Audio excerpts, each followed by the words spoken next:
pada Desember lalu sempat terjadi kehebohan nasional gara-gara ada satu peneliti BRIN yang memprediksi bakal terjadi badai.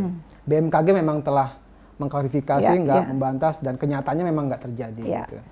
Sebenarnya kok bisa terjadi seperti ini, Prof? Dan kalau misalnya ke depan ada kejadian kayak gitu lagi, apa dan bagaimana publik mesti merespon gitu tentang penyelenggaraan KTT G20 waktu itu, yang Pak Jokowi waktu itu sampai menceritakan kisah di balik sukses penyelenggaraan gala dinner para pemimpin dunia. Sebenarnya kayak gimana ceritanya, Prof? Cerita singkatnya, cuaca itu sedemikian rupa direkayasa, diapain? Sering atau beberapa kali terjadi beredar hoax tentang gempa besar dan tsunami besar.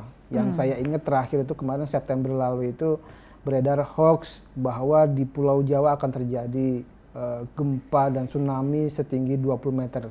Faktanya sebetulnya itu hasil pemodelan dari BMKG. Kenapa sampai seseram itu prediksi atau pemodelan itu, Prof? Gimana sebenarnya mekanisme pemodelannya?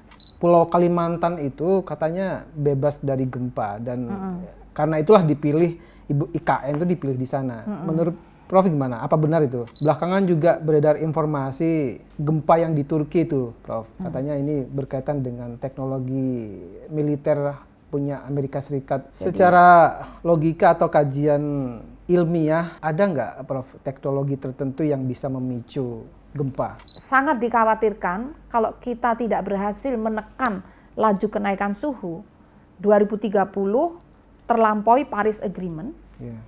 Dan dari hasil analisis BMKG selanjutnya, di akhir abad 21, di tahun 2100, kenaikan suhu ini bila dibandingkan sebelum masa revolusi industri, itu di seluruh pulau besar di Indonesia, kenaikan suhu mencapai 3,5 derajat Celcius. Waduh.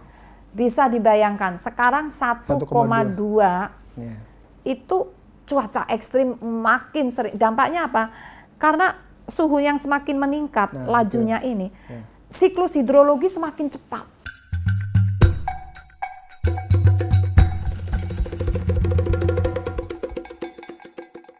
Akhir-akhir ini isu tentang pemanasan global dan perubahan iklim kian mengemuka. Bahkan menurut sejumlah survei, kalangan milenial dan generasi Z memiliki perhatian paling tinggi terhadap isu tersebut. Kenyataannya iklim memang telah berubah sedemikian rupa sejak beberapa dasawarsa terakhir, tetapi apa penyebab dan bagaimana dampaknya bagi masa depan, pengetahuan publik belum cukup memadai. Padahal bencana alam dan cuaca ekstrim sudah makin sering terjadi dibanding tahun-tahun sebelumnya. Saya akan berbincang-bincang dengan seorang ahli dalam bidang ini, dan saya perkenalkan langsung Profesor Dwi Korita Karnawati, Kepala Badan Meteorologi, Klimatologi, dan Geofisika. Assalamualaikum, Prof. Rita. Wassalamualaikum warahmatullahi wabarakatuh. Mas Arief, apa kabar? Alhamdulillah, sehat walafiat. Syukur, Prof. Rita, gimana kabarnya? Demikian juga, alhamdulillah. Prof, kita akan berbincang-bincang tentang iklim, pemanasan global, dan gempa serta tsunami sebagaimana bidang yang menjadi keahlian Prof. Rita. Tetapi saya masih ada satu penasaran, Prof. Tentang satu hal, tentang penyelenggaraan KTT G20 waktu itu, yang Pak Jokowi waktu itu sampai menyampaikan langsung kepada wartawan waktu itu, beberapa hari setelah KTT itu, menceritakan kisah di balik sukses penyelenggaraan gala dinner para pemimpin dunia di Bali yang cuacanya sejuk, bersahabat, nggak ada hujan, semuanya berkat teknologi rekayasa cuaca dari BMKG, nggak pakai pawang hujan. Sebenarnya kayak gimana ceritanya, Prof? Cerita singkatnya, cuaca itu sedemikian rupa direkayasa, diapain? Sebetulnya dari hasil prediksi, perakiraan cuacanya nggak bagus. Hujan itu, terutama pas saat acara di luar, waktu makan siang, di itu lunch di halaman belakang hotel apa itu hotelnya ya, di situ dan juga justru saat dinner juga hujan. Nah, sehingga kami ini berkolaborasi, bukan BMKG sendiri, tapi memang kami mengkoordinasikan ya, dan juga melakukan analisis dan strateginya. Nah, teknologinya dari BRIN. Jadi teknologi yang dikembangkan oleh Badan Riset dan Inovasi Nasional. Sudah proven, diterapkan, diuji, teruji. Nah, teknologi inilah yang diterapkan untuk mempercepat awan-awan hujan sebelum sampai ke lokasi itu dipaksa turun di laut gitu. Jadi siang itu konsepnya kita sudah memprediksi dengan radar ya, radar BMKG itu bener ini seperti prediksi kok awannya tiba-tiba penuh gitu ya. Tapi posisinya masih jauh sebelum memasuki wilayah event. Nah, ini saat masih di laut dipaksa turun di laut. Sehingga saat acara makan siang itu awannya udah habis gitu ya. Itu yang pertama. Yang kedua ini agak berat yang kedua. Awan dari berbagai penjuru mengumpul di atas sesuai prediksi siang hari sekitar jam 1 jam 2 itu. Cuma kok lebih banyak dari yang diprediksi itu ya. Jadi waktunya waduh ini gimana ini. Kita susun strategi, akhirnya terpaksa dihujankan di situ juga. Jadi itu karena banyak ini harus dihujankan beberapa waktu. Jadi saat itu dimulai pukul 2, mulai awan itu hilang, habis itu pukul 4. Nah, tapi konsekuensinya apa? Tempat untuk event itu basah semua, semua. Jadi propertinya basah. Karena dari mana-mana. Jadi kalau mau dihujankan di laut pun sudah karena gimana ya? Kondisinya beda ya. Jadi harus dihujankan segera, harus selesai aman pukul 4 gitu.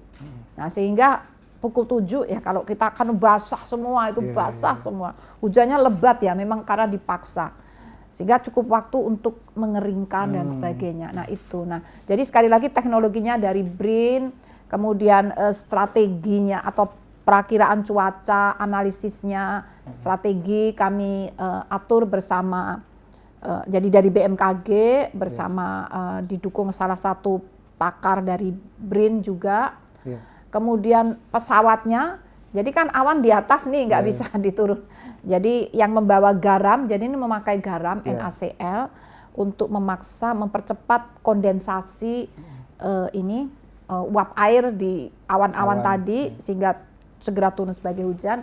Pesawatnya dari TNI Angkatan Udara dari Malang itu, kemudian juga Kemenko Marves itu yang mengkoordinasikan semuanya, dan juga dari PUPR. Proses rekayasa itu bisa terukur semua. Misalnya kita mau hujan ini diturunkan jam sekian dan selesai jam sekian, itu bisa?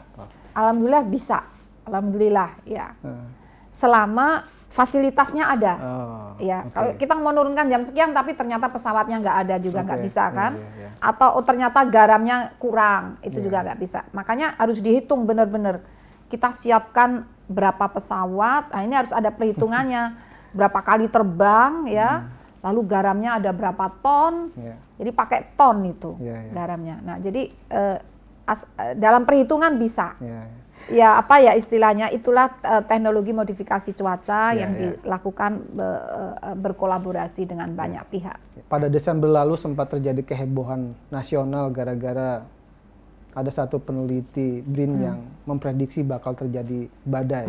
BMKG memang telah mengklarifikasi, nggak membantah, dan kenyataannya memang nggak terjadi. Gitu. Sebenarnya kok bisa terjadi seperti ini, dan kalau misalnya ke depan ada kejadian kayak gitu lagi, apa dan bagaimana publik mesti merespon gitu? Ya, jadi semestinya kita semua juga paham di negara ini ada aturan, ada undang-undang ya. Siapa yang bertanggung jawab untuk memberikan layanan informasi peringatan dini itu sudah diatur dalam undang-undang, terutama ini khususnya peringatan dini tentang cuaca. Jadi cuaca ekstrim, iklim ekstrim, kemudian gelombang tinggi dan tsunami. Itu menurut Undang-Undang Nomor 31 tahun 2009 itu BMKG. Nah, jadi ikuti saja yang sudah diatur itu, dan itu memang tugas kami ya.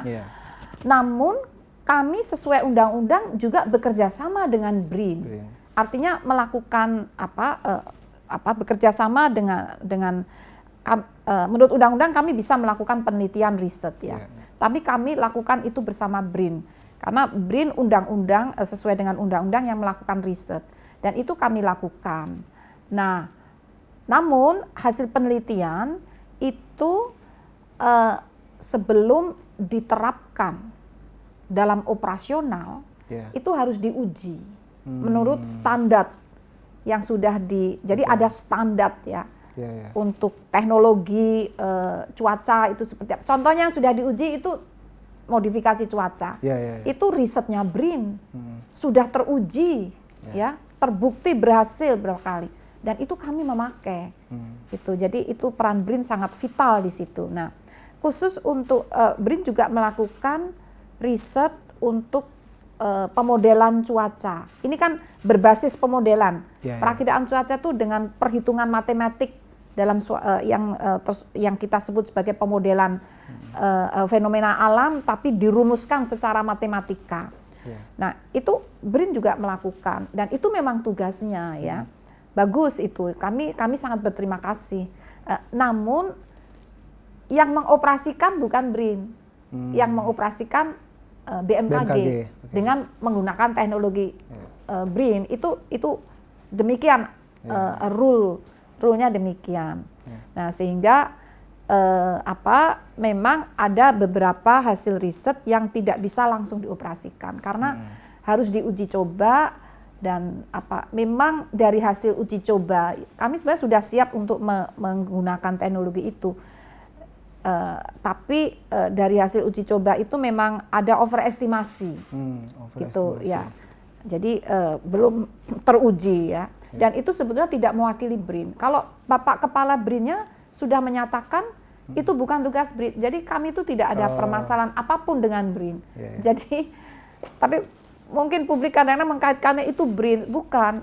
BRIN sudah men-state bahwa kalau untuk layanan perakiraan cuaca itu BMKG. Bapak Kepalanya sendiri yang mengatakan. Jadi mungkin kebetulan seorang peneliti dari BRIN. Dan sebetulnya adalah teman-teman kita juga. Saya juga waktu itu mengingat Prof, waktu kejadian siklon Seroja di NTT. Saya ingat betul itu. Kira-kira 2 minggu sebelum kejadian itu, BMKG rutin tiap hari mengirim rilis peringatan gitu. Cuman saya ngerasain waktu itu masyarakat termasuk pemerintah kok tenang-tenang aja. Dan ketika kejadian saya ingat, wah ini peringatan yang 2 minggu lalu BMKG sampaikan gitu. Itu menurut Prof gimana? Apa ada yang perlu diedukasi lebih kuat lagi dari sisi pemerintah atau dari sisi masyarakat, Prof? Ya, betul. Kita harus bekerja sama. Jadi kita setara ya. Bukan berarti ada satu yang lebih dan satu yang lebih rendah, satu lebih tinggi. Enggak. Kita setara. Jadi kami dengan pemerintah daerah itu mitra. Sehingga mungkin lebih tepatnya kami mengadvokasi ya. Lebih ke advokasi, memberikan informasi. Jadi setiap sebelum kejadian, misalnya seperti sekarang ini udah bulan apa ya, Februari. Nah sejak akhir tahun lalu kami sudah menginformasikan dan diulangi lagi awal tahun bahwa diprediksi tahun ini hujan akan lebih rendah, curah hujan akan lebih rendah daripada tahun lalu, tahun 2022, 2021 dan 2020. Daripada 3 tahun berturut-turut yang lalu. Curah hujannya akan lebih rendah. Akibatnya apa? Musim kemaraunya menjadi lebih kering dibandingkan 3 tahun berturut-turut yang lalu. Kenapa? Karena 3 tahun berturut-turut yang lalu Indonesia dipengaruhi oleh La Nina, yaitu fenomena anomali iklim di mana terjadi aliran massa udara basah dari Samudra Pasifik menuju ke wilayah kepulauan Indonesia. Jadi kita menerima pasokan uap air ya, massa udara basah dari Samudra Pasifik. Akibatnya wilayah kepulauan Indonesia saat itu diprediksi kelebihan curah hujan hingga 70-100% setiap bulannya. Sehingga sampai kemarau pun masih hujan. Jadi selama 3 tahun itu kita terbiasa setiap kemarau hujan. Dan hujannya berlebih, banjir di mana-mana. Nah, mulai tahun ini itu tidak terjadi. Sebaliknya, karena apa? La Niña-nya itu sudah melemah. La Niña-nya melemah sehingga pasokan uap air dari Samudra Pasifik sudah habis. Bukan habis, netral. Jadi tidak ada tambahan pasokan. Kenapa sampai terjadi seperti itu? Karena perbedaan suhu muka air laut di wilayah Pasifik saat itu lebih dingin dibandingkan suhu muka air laut di wilayah kepulauan Indonesia itu lebih hangat. Yang rata-rata harusnya 26 derajat Celcius, tetapi mencapai 29 derajat Celcius. Nah, fenomena ini sudah diketahui beberapa bulan sebelumnya. Jadi mulai kering itu diprediksi Juni, Juli, Agustus, September. Nah, kami segera menyurat ke kementerian lembaga terkait dan seluruh gubernur di wilayah Indonesia agar siap ya, meskipun waktu itu masih akhir tahun 2022 dan diulangi lagi awal tahun 2022, masih jauh sebelumnya, ini sudah diinformasikan agar bersiap-siap. Mumpung sekarang hujan masih turun, mohon hujan itu dipanen. Tampung semua air hujan, diembung, jangan dibiarkan pergi begitu saja ya, resapkan ya. Dan agar tidak banjir, ya tentunya saluran-saluran jangan tersumbat gitu. Jadi poinnya mohon diatur tata kelola air, manajemen air. Nah, jadi ini sifatnya apa ya? Sebetulnya setara ya, memberikan informasi. Dan kami juga mengunjungi beberapa gubernur juga kami sampaikan, dan jadi sifatnya saling komunikasi, koordinasi itu. Nah, terkait dengan edukasi kita bersama-sama dengan pemerintah daerah mengedukasi masyarakatnya.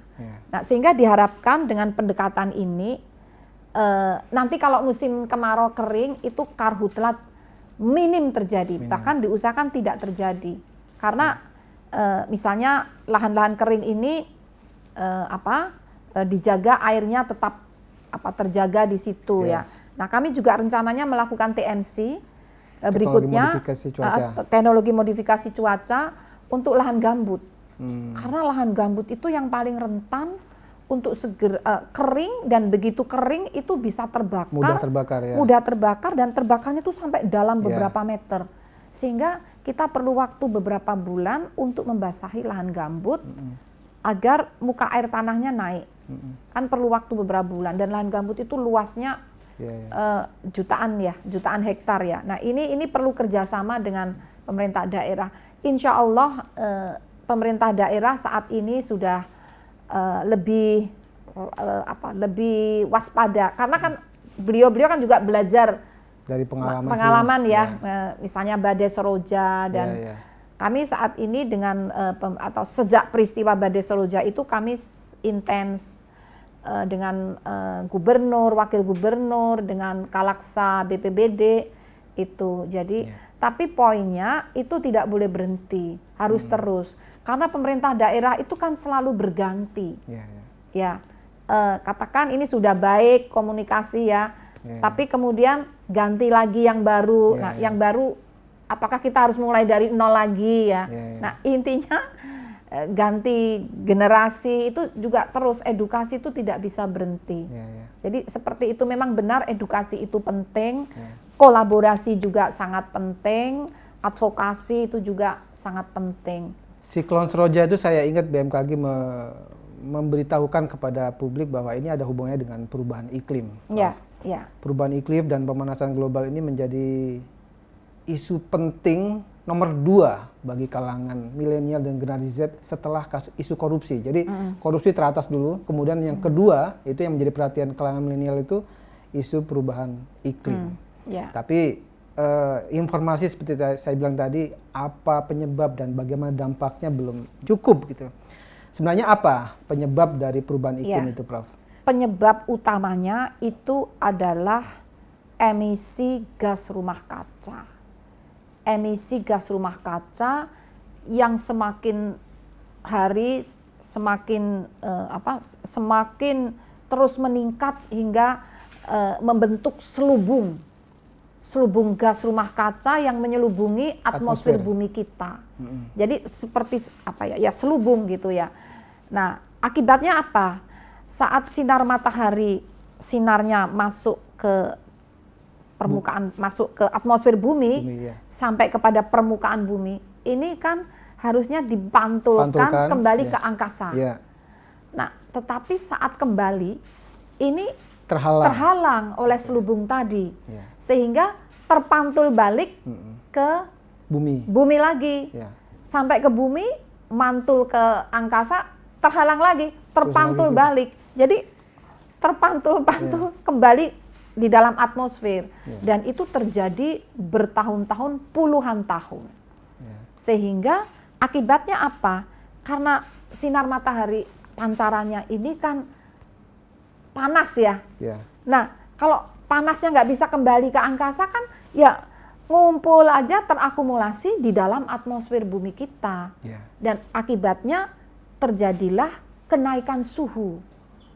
Karena ini berlangsungnya tuh udah puluhan tahun. Puluhan tahun. Jadi sejak revolusi industri ya. Revolusi industri itu pada tahun 1850 hingga 1900. Jadi katakan sejak 1900. Berapa tahun sekarang? Udah 2100 tahun lebih kan? Nah, sehingga suhunya kalau dibandingkan suhu saat ini secara global, kalau dibandingkan terhadap suhu sebelum revolusi industri itu kenaikannya sekitar 1,1 sampai 1,2 derajat Celcius. Sekarang saat ini kenaikannya 1,1 sampai 1,2 derajat Celcius. Sekitar itu secara global. Di Indonesia ini kalau menurut data kami sudah mencapai 1,2. Udah tinggi itu. Padahal 1,2 ya, Prof ya. Padahal Paris Agreement hanya membatasi 1,5 derajat Celcius di tahun 2030. Nah, kami memprediksi tahun 2019 yang lalu kenaikan suhu kalau diproyeksikan ke tahun 2030, jadi dalam waktu 10 tahun, kira-kira setengah derajat Celcius. Dalam waktu 10 tahun. Nah, berarti kalau saat itu katakanlah suhunya 1,1 derajat Celcius tahun 2019, tambah setengah derajat Celcius, berarti udah 1,6 atau melampaui 1,5. Melebihi Paris Agreement berarti. Melebihi Paris Agreement. Dengan asumsi kita di Indonesia tidak melakukan upaya untuk memitigasi terhadap perubahan iklim. Tidak ada upaya memitigasi itu apa? Artinya menekan laju kenaikan suhu. Jadi itu bisa dimitigasi kalau laju kenaikannya ini bisa ditekan. Nah, saat ini laju kenaikan yang tertinggi itu di Kalimantan Timur itu mencapai 0,9 derajat Celcius per 10 tahun. Per 10 tahun.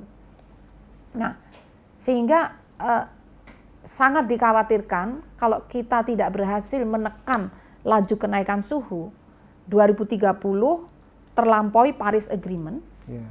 Dan dari hasil analisis BMKG selanjutnya, di akhir abad 21, di tahun 2100, kenaikan suhu ini bila dibandingkan sebelum masa revolusi industri, itu di seluruh pulau besar di Indonesia kenaikan suhu mencapai 3,5 derajat Celcius. Waduh. Bisa dibayangkan sekarang 1,2 itu cuaca ekstrim makin sering. Dampaknya apa? Karena suhu yang semakin meningkat lajunya ini, siklus hidrologi semakin cepat. Dan apa? Akibatnya kejadian ekstrim, ya hujan ekstrim, ekstrim basah, ekstrim kering, semakin sering terjadi, makin sering. Jadi yang biasanya kejadian hujan lebat itu 10 tahunan ya, ini bisa tiap tahun terjadi. Ya, hujan di bulan Januari atau di tanggal 1 Januari 2020, mulai 31 Januari 2019 itu sudah mencapai 377 mm hanya dalam beberapa jam. Itu harusnya hujan itu turun dengan periode ulang 100 tahunan.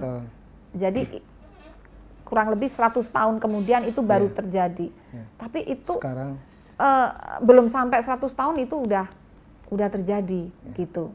Nah, jadi intinya dampak dari kenaikan suhu atau pemanasan global tadi adalah kondisi ekstrim makin sering terjadi. Intensitasnya makin melompat dan durasinya makin panjang. Dan itu sudah dirasakan saat suhu 1,2 derajat Celcius. Bagaimana kalau sampai 3,5 derajat? Nah, mungkin setiap hari atau setiap jam ekstrim. Terus kita hidupnya bagaimana? Jadi kalau musim hujannya makin lama atau musim kering makin panjang. Iya.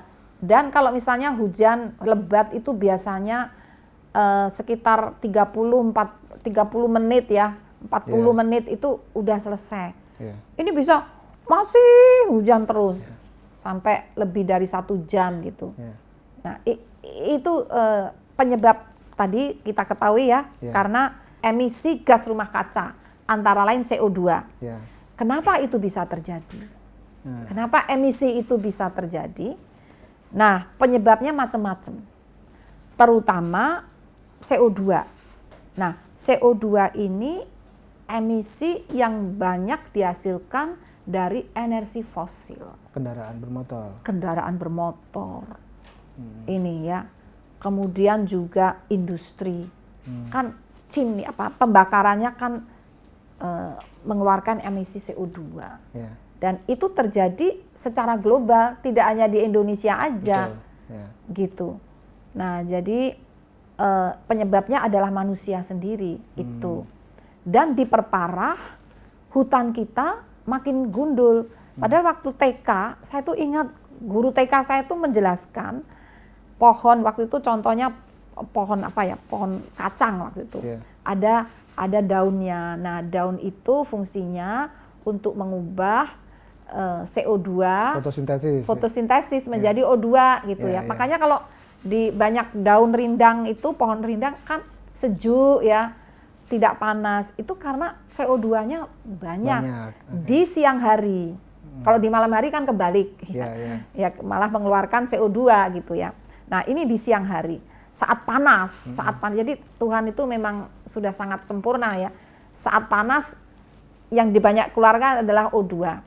Dan sekarang klorofil itu udah hilang karena hutannya hilang.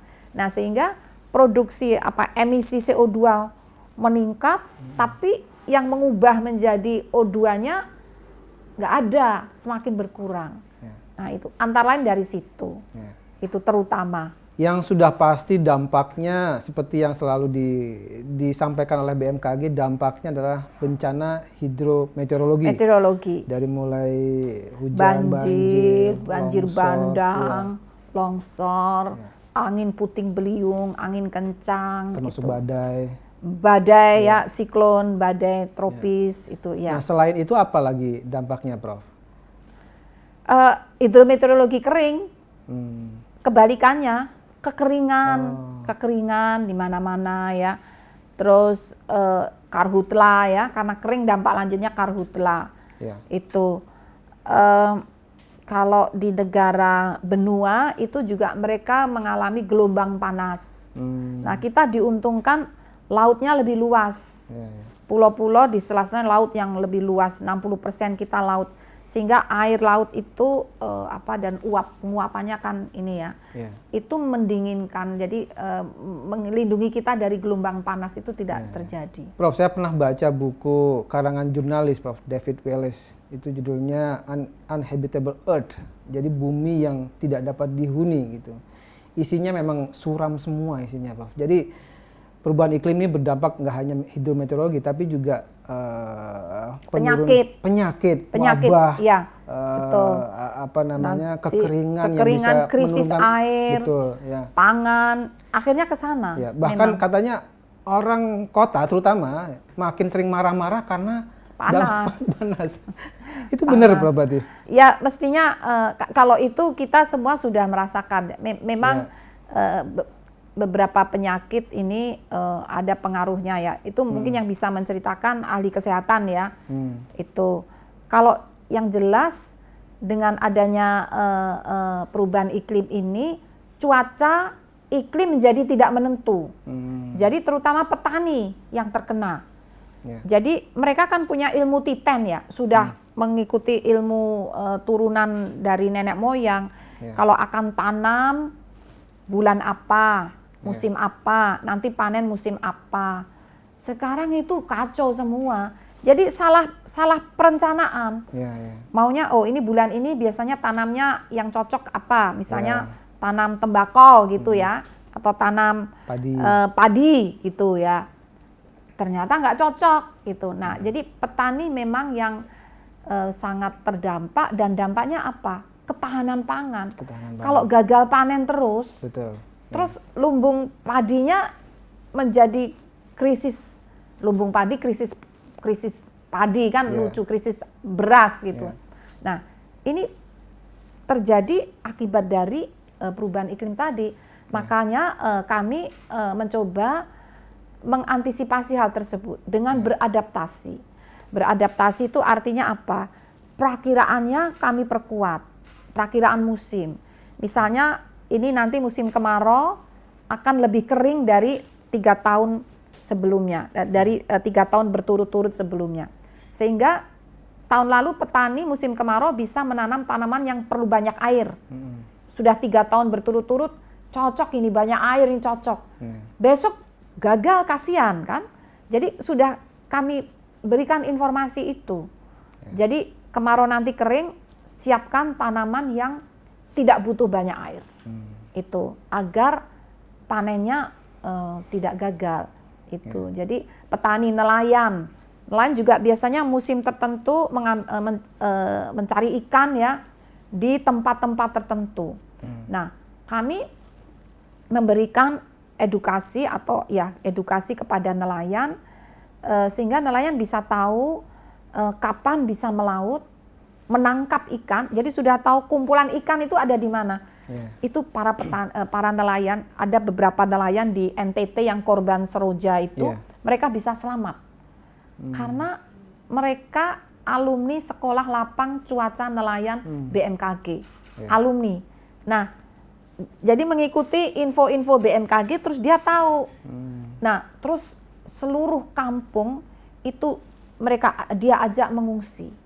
Nah, akhirnya saat seroja itu datang, mereka selamat. Dan sampai sekarang mereka masih menggunakan informasi dari BMKG sehingga mereka bisa tahu kapan gelombang tinggi itu. Oh, besok akan gelombang tinggi. Sekarang jangan melaut. Oh, tempat ikan ada di sana. Dia langsung menuju ke sana. Dan dia menjadi sumber informasi. Nelayan lain itu kalau akan melaut tanya ke bapaknya. Ini yang banyak ikan di mana gitu.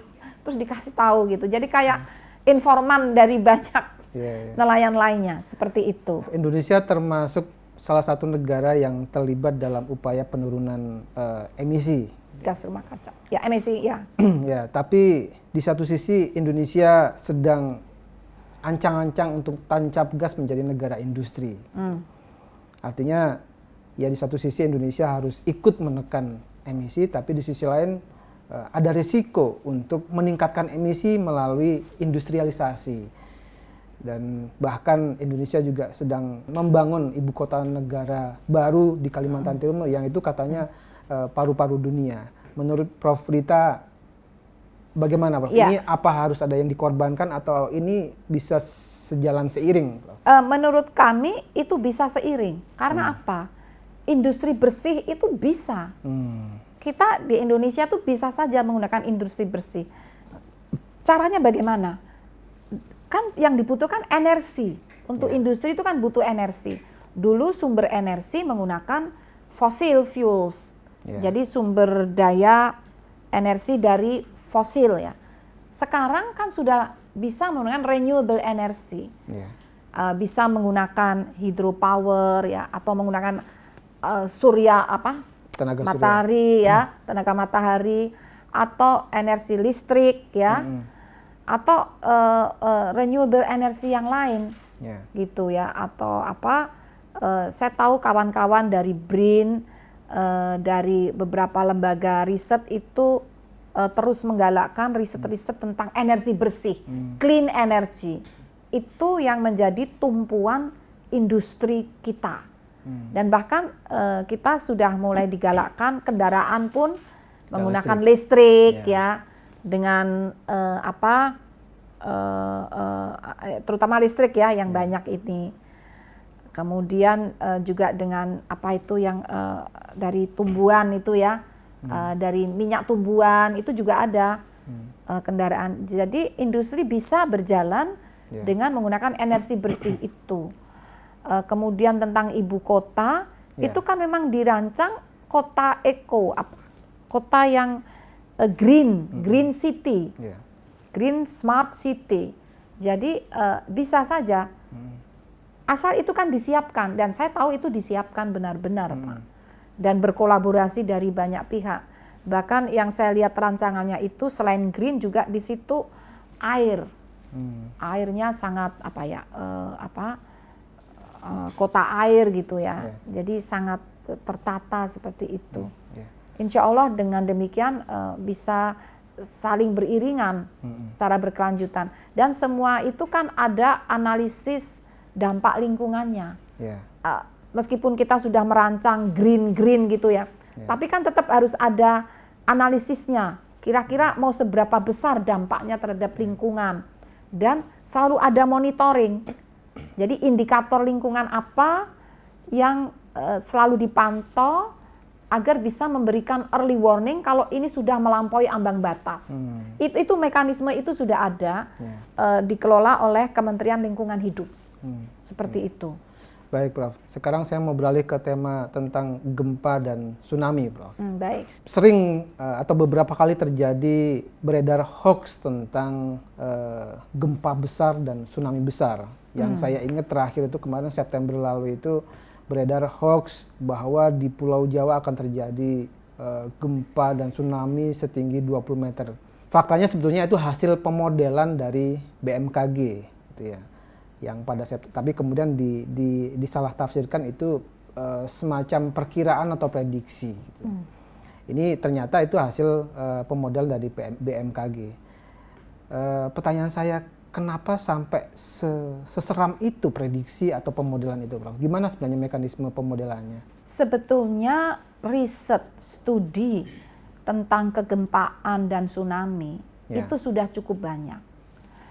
Terutama dilakukan oleh para peneliti BMKG melakukan, peneliti peneliti ITB, perguruan tinggi lainnya, peneliti BRIN, itu sudah banyak. Dan kita ini kita ada konsorsiumnya, saling menginformasikan, kita mengundang dan saling bertukar informasi. Nah, pemodelan itu dilakukan sebagai bagian dari studi itu. Apa itu pemodelan? Tadi sudah saya katakan adalah upaya untuk memperhitungkan, memperkirakan dengan mengetahui sumber-sumber gempa itu ada di mana, dengan mengetahui estimasi magnitudonya berapa besar, ya kekuatan gempanya, kemudian mengetahui bathymetri atau topografi dasar laut dan permukaan bumi seperti apa, itu akhirnya dengan rumus matematika fisika dapat diperkirakan kira-kira kalau terjadi gempa dengan kekuatan sekian tinggi, misalnya kan itu kan namanya megatrust itu, gempa megatrust. Itu semua sudah tahu ini, masyarakat juga udah ngerti. Di zona megatrust kurang lebih 250 km dari pantai Sumatera, barat Sumatera, pantai selatan Jawa, itu tadi Jawa kan? Jawa. Nah, pada jarak itu bila terjadi gempa megatrust kekuatan sekian, maka diperhitungkan akan terjadi gelombang tsunami ketinggiannya sekian meter. Nah, ini perkiraan, perhitungan matematika sebagai antisipasi kemungkinan terburuk.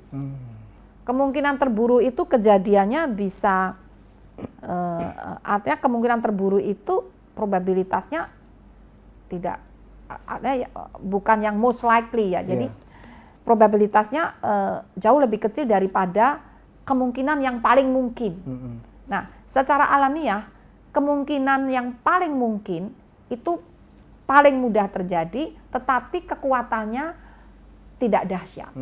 Ya. Tapi yang terburuk itu langka, sangat langka terjadi, tapi kemungkinannya sangat dahsyat. Nah, kenapa kita memodelkan itu dengan kemungkinan terburuk? Karena kita harus memitigasi. Memitigasi, menyiapkan teknologi, infrastruktur, dan masyarakat apabila itu benar-benar terjadi. Semuanya tuh udah siap, masyarakatnya siap, teknologinya siap.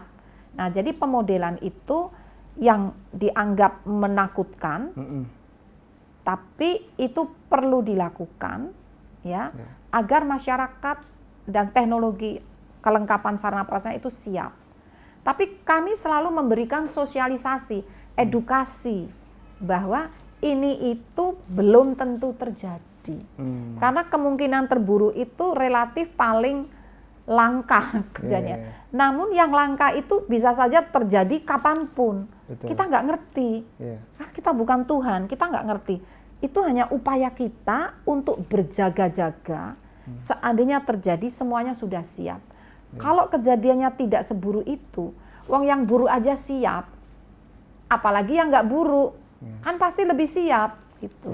Jadi itu adalah tujuan untuk kesiapan, untuk mitigasi seperti itu. Sempat beredar informasi juga di media sosial, Prof, bahwa Pulau Kalimantan itu katanya bebas dari gempa dan karena itulah dipilih Ibu IKN itu dipilih di sana. Menurut Prof gimana? Apa benar itu, Prof? Bukan bebas dari gempa. Pulau Kalimantan adalah pulau di Indonesia yang relatif paling jarang mengalami gempa bumi. Paling jarang. Dari data ini pusat-pusat gempa, di pulau-pulau lain itu sangat rapat pusat-pusat gempanya. Kalimantan tuh ada beberapa, tapi relatif renggang. Jadi bukan berarti tidak terjadi. Karena apa? Karena di Kalimantan itu juga ada patahan aktif juga. Cuma memang relatif jarang pergerakannya. Jadi masih tetap masih ada potensi. Ada. Prof, meskipun kecil. Belakangan juga beredar informasi gempa yang di Turki itu, Prof. Ada yang berdasarkan teori konspirasi, biasalah kalau di media sosial itu. Katanya ini berkaitan dengan teknologi militer punya Amerika Serikat, dan itu yang memicu gempa di Turki. Sebenarnya ini sudah terkonfirmasi itu tidak benar gitu. Tapi hoax macam ini terus berulang, diproduksi ulang, disebarkan ulang gitu.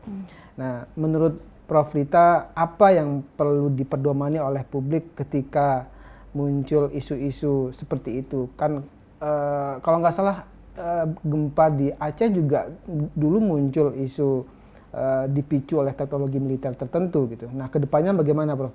Nah, jadi kami aware ya, waspada dengan seperti itu ya. Sehingga kami mempergencar, memperbanyak informasi-informasi edukatif.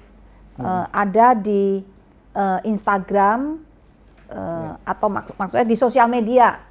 Sosial media info BMKG ya. Nah, dengan tujuan publik itu semakin melek gitu ya, dan kalau sudah paham tidak mudah terhasut oleh hoaks, jadi semakin kritis gitu ya.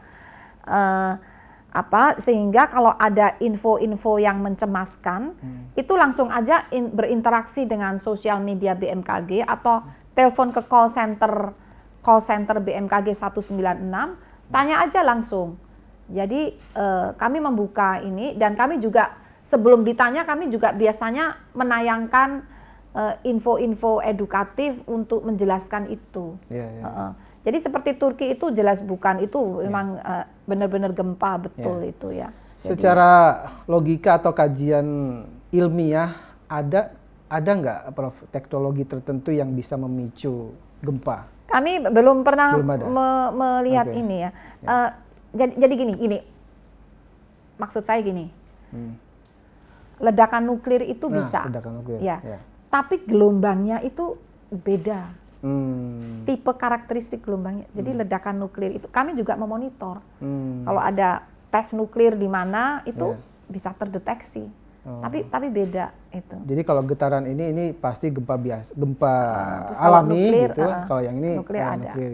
Termasuk ada, artinya itu bisa disimpulkan juga atau bisa dianalisis juga.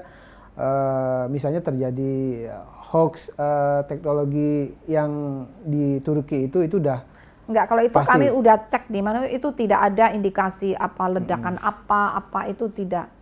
Jadi itu murni gempa bumi. Model gelombangnya akan beda.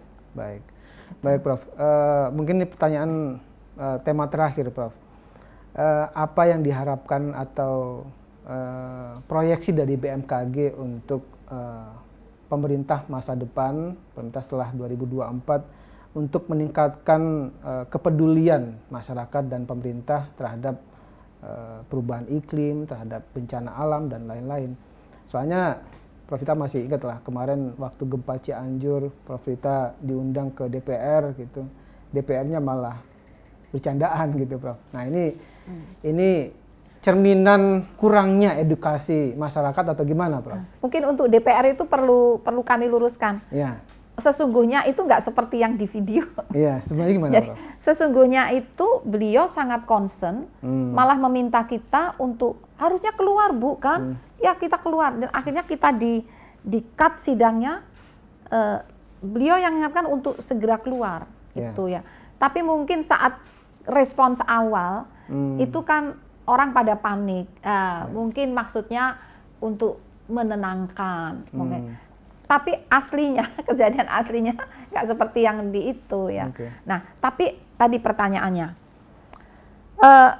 jadi harapan kami nanti untuk pemerintahan ke depan ya, ke kapanpun itu tetap tidak melupakan, tidak mengabaikan fakta bahwa kita ini berada di negara tektonik aktif, sehingga seluruh aktivitas kehidupan kita ini tidak terlepas dari pengaruh tektonik aktif, pengaruh gempa, pengaruh erupsi gunung api ya.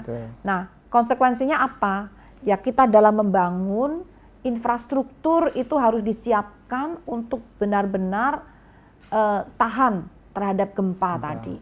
Kalau memang tidak bisa, kan mahal itu, tahan gempa itu mahal. Kalau memang tidak bisa, ya tata ruangnya itu harus ketat.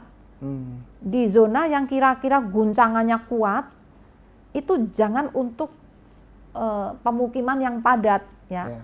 Bisa aja untuk dihutankan ya, malah kesempatan untuk konservasi ya. Zona-zona yang di situ jalur patahan, kan ada jalur-jalur patahan itu sudah terdeteksi. Nah, sedapat mungkin dihindari. Artinya pemerintah peka terhadap hal itu dan juga terhadap dampak perubahan iklim. Jadi kembali ke menjaga lingkungan, melestarikan lingkungan, menggunakan energi yang ramah lingkungan itu. Jadi jangan melupakan hal itu, meskipun itu perlu biaya. Perlu biaya. Kan kadang-kadang kalau rumah yang ramah lingkungan atau lingkungan kawasan yang green gitu, itu lebih mahal ya. Atau yang kawasan yang tahan gempa, rumah tahan gempa, konstruksi bangunan yang tahan gempa itu lebih mahal. Tapi biaya yang diperlukan yang lebih mahal tadi itu sangat-sangat jauh lebih murah bila kawasan itu luluh lantak karena gempa. Korban jiwa nggak bisa dihitung dengan rupiah. Betul. Ya. Belum lagi sarana prasarana infrastruktur itu bisa dihitung rupiah. Akan porak-poranda itu jauh lebih mahal. Jauh lebih mahal. Jadi jangan abaikan tentang keselamatan terhadap lingkungan tadi dari ancaman bencana ataupun dari dampak perubahan iklim. Dan yang penting mencegah ya. Mencegah atau menghindar. Jadi kalau perubahan iklim kita nggak bisa menghindar, beradaptasi, memitigasi. Adaptasi itu tadi petani beradaptasi, nelayan beradaptasi, kita beradaptasi kalau tahu ini nanti akan ada badai di sana ya sebaiknya kita nyingkir dulu ya. Nah, mitigasi itu bagaimana mengendalikan laju perubahan iklim dengan memanfaatkan energi ramah lingkungan. Yang green tadi. Baik Prof Rita, saya kira udah cukup ngobrol-ngobrolnya. Terima kasih banyak atas kesempatannya Prof. Sama-sama, terima kasih atas kepercayaannya dan mohon dibantu disebarluaskan. Jadi saya memandang ini kami dibantu. Proses membantu kami melalui ini. Demikian Vivanian obrolan saya dengan Profesor Dwi Korita Karnawati, Kepala Badan Meteorologi, Klimatologi, dan Geofisika. Tonton terus di interview episode berikutnya. Sampai jumpa.